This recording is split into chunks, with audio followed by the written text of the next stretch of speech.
E aí galera, beleza? Bem-vindo ao Historizado Company, a história de tudo, para mais uma indicações.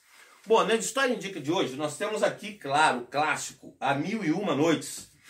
Tá ok? A Mil e Uma Noites é um clássico. Essa aqui é uma edição especial da editora É de Ouro, com a apresentação de Malba Tahan, né? Malba Tahan teria nascido no fim do século XIX na Arábia, numa cidade perto de Meca, e teria trabalhado pela região e tudo mais, estudado.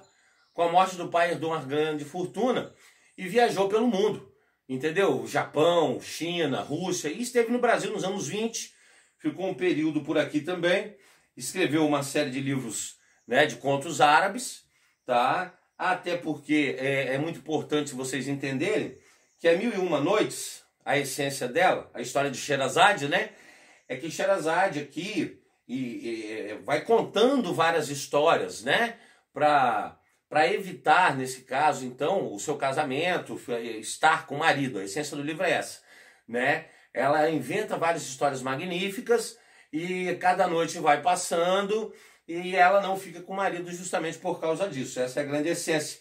E aí uma curiosidade é que os árabes sempre gostaram de histórias, mas sempre gostaram de histórias de forma poéticas, né? Eles eram viajantes, as caravanas de camelos, então em cada vila tinha o seu contador de história.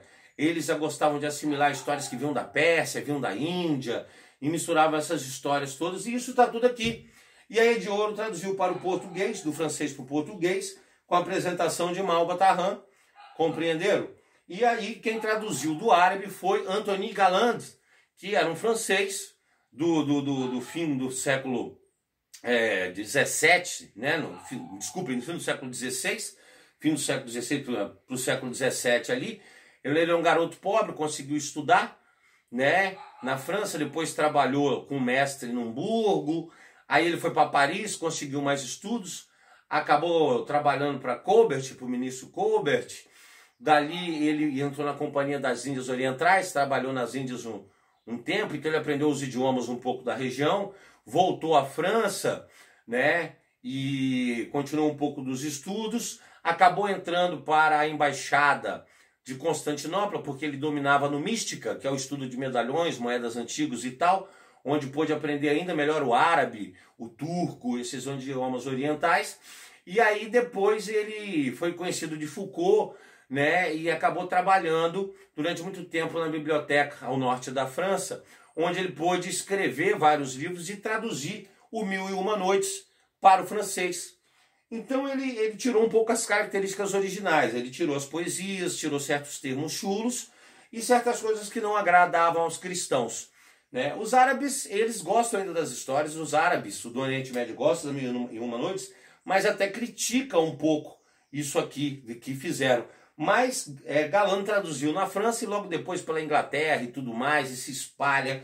Vale muito a pena ler, é muito divertido. Lembrando que a história de Mil e Uma Noites é uma história de adultos, os livros é para adultos, é muita sensualidade e outras coisas mais.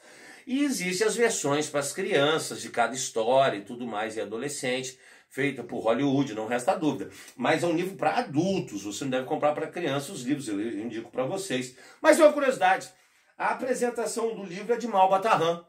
Só que tem um detalhe, Malba Tahan, galera, é brasileiro. Lá nos anos 20, 30, 40, depois que entra a Era Vargas, né, Júlio César de Melo e Souza, ele inventou esse pseudônimo. Era um professor de matemática brasileiro, que ele sabia árabe, gostava de escrever contos árabes, ele escreveu um monte de história, inclusive O Homem que Calculava, um dos livros mais famosos dele, e ele usava como pseudônimo, porque ele disse assim, como é que um brasileiro, que já não gosta de ler muito, brasileiros vão ler livro de brasileiros que escrevem histórias árabes? Então ele usava um pseudônimo, tá entendendo? Olha só que doideira, um pseudônimo, tá ok? Como Malba Tahan. E ele inventou um outro pseudônimo, que seria um professor Breno Souza, né? O professor Breno, que traduziria o que o Malba Tahan escrevesse para o português para ser vendido. Ele fez muito sucesso, vendeu, ainda faz, tá entendendo? Inclusive o presidente Getúlio Vargas descobriu isso, conheceu o Júlio César, que era professor de matemática, e deu a ele uma identidade com o nome de Malbataan. Então, uma curiosidade, o Malbataan, que faz a apresentação de Mil e Uma Noites, escreveu um monte de livros, né, de história árabes do Brasil, ele é brasileiro, sim. Tá entendendo? Apesar de dominar os idiomas orientalistas. Olha que curiosidade. Tá entendendo? Então, indico a vocês a Mil e Uma Noites da editora, né, é de ouro, com a apresentação de Malbataan. Tá ok? Espero que tenham gostado. Dê seu like aí, se inscreva no canal, porque agora você ficou historizado. Um abraço.